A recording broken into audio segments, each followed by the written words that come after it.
నమస్తే.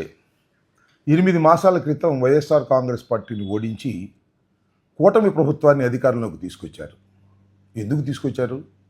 వారిచ్చినటువంటి హామీలను అమలు చేయడానికి, లేదా వారి మేనిఫెస్టోని అమలు చేయడానికా, లేక చంద్రబాబు నాయుడు గారి కుమారుడైనటువంటి లోకేష్ గారు రచించినటువంటి రెడ్ బుక్ని అమలు చేయడానికా అనేది అర్థం కాని పరిస్థితిగా ఉంది. ఎందుకంటే నిన్ననే వంశీని అరెస్ట్ చేశారు, కోర్టులో ప్రొడ్యూస్ చేశారు. చాలా పండుగ చేసుకున్నారంటే నమ్మండి. ఎప్పటి నుంచో రెడ్ బుక్లో మొదటి పేజీలో లోకేష్ గారు రాసిన మొదటి పేరు వంశీ. ఆ వంశీని అరెస్ట్ చేయడం కోసం చాలా కుట్రలు కుతంత్రాలు కేసులు పెట్టారు. కానీ చట్టాన్ని ఆశ్రయించడం, న్యాయస్థానాన్ని ఆశ్రయించడంలో వంశీ మిస్ అవుతూ వచ్చాడు. కానీ హఠాత్తుగా కేసు రిజిస్టర్ చేశారు. ఇమీడియట్గా వెళ్ళి పట్టేసుకున్నారు, తీసుకొచ్చారు, కోర్టులో ప్రొడ్యూస్ చేశారు. మొత్తానికి శాంతించారు.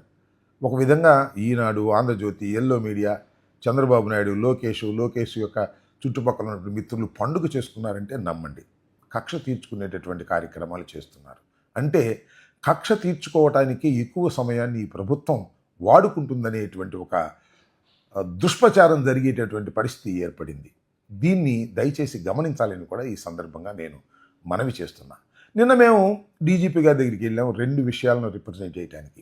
ఒకటి అబ్బాయి చౌదరి గారిది, రెండవది వంశీ గారిది. ఈ రెండింటిని రిప్రజెంట్ చేయడానికి వెళ్తే మాకు సమయం ఇచ్చారు, కానీ రిప్రజెంటేషన్ మాత్రం తీసుకోకుండా అవమానపరిచారు. మేము చాలా అవమానంగా ఫీల్ అయ్యాం. ఆ విషయాన్ని కూడా మీడియాలో చెప్పాం. ఇవాళ చింతమనేని ప్రభాకర్ గారు మాట్లాడుతున్నాడు, చాలా విషయాలు మాట్లాడాడు. ఆయన కోపం వచ్చేట్టుంది. నేను నిన్న మాట్లాడినప్పుడు చింతమనేని ప్రభాకర్ గారి గురించి అంతా తెలుసు అన్నాను. నాకేం తెలుసు ఏమిటి అని ఆయన కోపం వచ్చి నన్ను కూడా కొన్ని మాట్లాడినాడు. ఏమన్నాడు ఒక మాట చూడండి.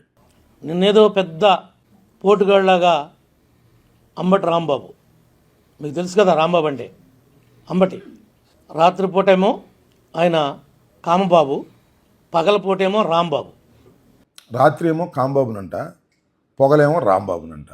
మరి రాత్రి కాంబాబుగా ఉండటానికి నాకేం సహాయం చేశాడో నాకు అర్థం కాల. నేను చెప్పింది అదే, అందరికీ తెలుసు అంటే నీ నోటి దూల అందరికీ తెలుసు అని.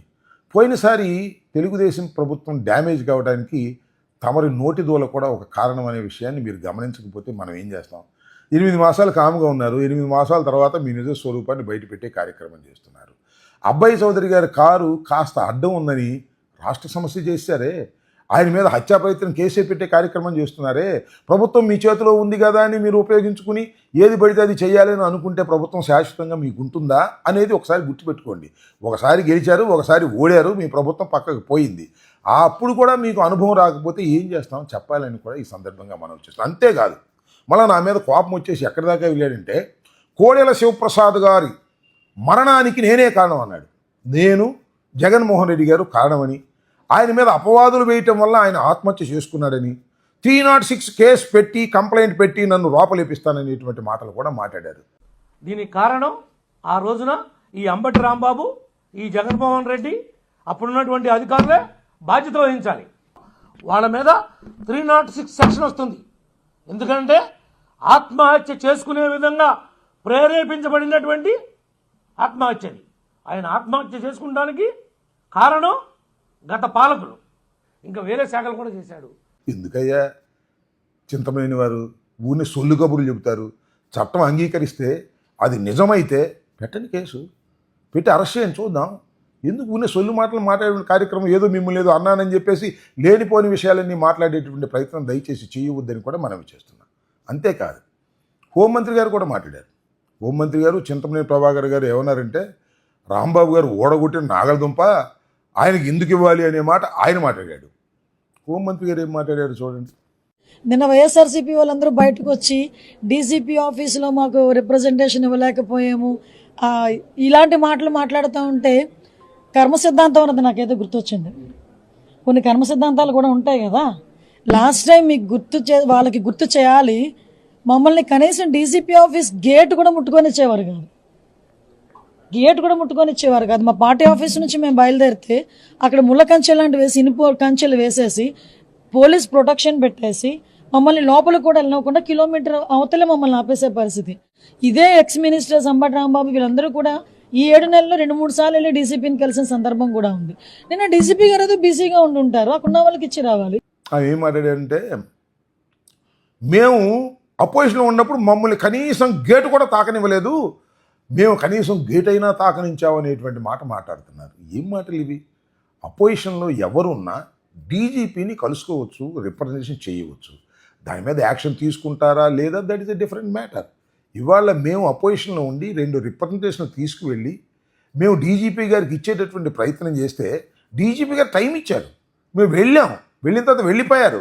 సరే, ఎక్కడివ్వాలి, ఎవరికి ఇవ్వాలి కనీసం చెప్పకోకుండా వెళ్ళిపోయారు, అవమానపరిచారు అనేటువంటి మా అభిప్రాయం. దాన్ని నేను స్పష్టంగా చెప్పాను.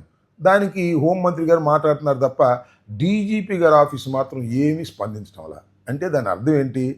పోయినసారి హోంమంత్రి గారిని గేటు కూడా తాకనివ్వలేదు కాబట్టి ఈసారి వచ్చేవాళ్ళు ఎవరిని ఎలవ్ చేయమాకండి అని హోంమంత్రి గారు చెబితే డీజీపీ గారు చేసినట్టుగా అర్థమవుతుంది. ఇది కరెక్ట్ అయినటువంటి విధానం కాదు, ప్రజాస్వామ్య విరుద్ధమైనది. ప్రభుత్వాలు మారుతుంటాయి, ఇవాళ హోంమంత్రి ఆమె ఉంటుంది, రేపు ఇంకొకళ్ళు వస్తారు, మేము అధికారంలోకి రావచ్చు, వాళ్ళ అధికారం నుంచి దిగిపోవచ్చు. ఇలాంటివి చాలా జరుగుతాయి. కానీ IPS officer is IPS officer.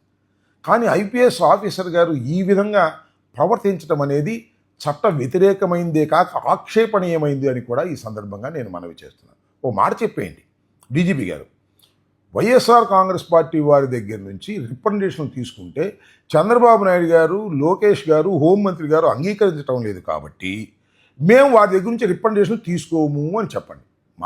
ఇవ్వటం మానేస్తాం. లేదంటే బయట ఒక బాక్స్ పెట్టి లోపలకు రావద్దు, గేటు దగ్గరే వైసీపీ వాళ్ళు రిప్రజెంటేషన్ లోపల వేసి వెళ్ళమని చెప్పండి. ఆ కన్నా చేస్తాం. క్లారిటీ లేకోకుండా ప్రజాస్వామ్యంలో ఎలాగా మాకు ఏదైనా ఇబ్బంది వస్తుంది, రక్షణ కావాల్సి వస్తుంది, ఎస్పీ గారికి చెప్తాం, తర్వాత డీజీపీ గారికి చెప్తాం. ఇది ప్రజాస్వామ్య పద్ధతులు. ఈ పద్ధతులను కూడా మీరు పాటించకపోతే మేము ఎవరికి చెప్పుకోవాలి? హోంమంత్రికి చెప్పాలా, ముఖ్యమంత్రికి చెప్పాలా? చెప్పండి. లేకపోతే న్యాయస్థానానికి వెళ్ళాలా? దీనికోసం న్యాయస్థానానికి వెళ్ళి డీజీపీ గారి ఇంటర్వ్యూ ఇప్పించవలసిందిగా న్యాయస్థానాన్ని కోరటం సమంజసంగా ఉంటుందా? కాబట్టి డీజీపీ గారు పునరాలోచించుకోవాలి.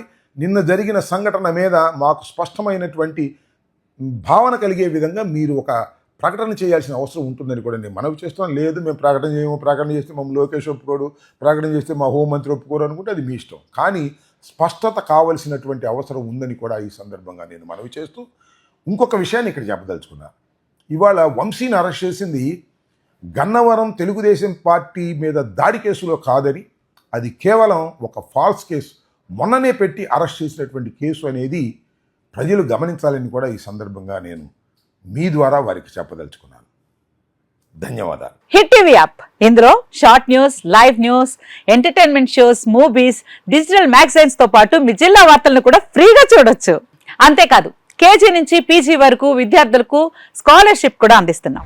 ప్రతి వారం 10 మందికి లక్కీ డ్రా ద్వారా ఒక్కొక్కరికి 10,000 రూపాయలు అందిస్తున్నాం. ఇంకెందుకు ఆలస్యం? వెంటనే హిట్ టీవీ యాప్ ని డౌన్లోడ్ చేసుకుని ఫ్రీగా ఎంటర్టైన్మెంట్ పొందండి. Hit TV app. Hit TV app. Please download hit TV app. Hit TV యాప్ని ఫ్రీగా డౌన్లోడ్ చేసుకొని ఎంజాయ్ చేయండి. మీకు నచ్చిన ఎంటర్టైన్మెంట్ కోసం హిట్ టీవీ యాప్ ని ఫ్రీగా డౌన్లోడ్ చేసుకొని ఎంజాయ్ చేయండి. హిట్ టీవీ యాప్ని డౌన్లోడ్ చేసుకుని ఆస్వాదించండి, ఆశీర్వదించండి. ఇంతమంది సెలబ్రిటీలు హిట్ టీవీ యాప్ ని డౌన్లోడ్ చేసుకోండి అని చెప్తున్నారంటే ఎంత మంచి యాప్ ఆలోచించండి. అమెరికా అమెరికా అమెరికా అమెరికాలో చదవాలనుకునే వాళ్ళకి విశ్వసనీయమైన పేరు మన శౌర్య కన్సల్టెన్సీ. UK లో 1 year masters. UK లో 1 year masters. 2 years work permit up to 5 years visa. Contact Saurya Consultancy. Contact 89851 89851.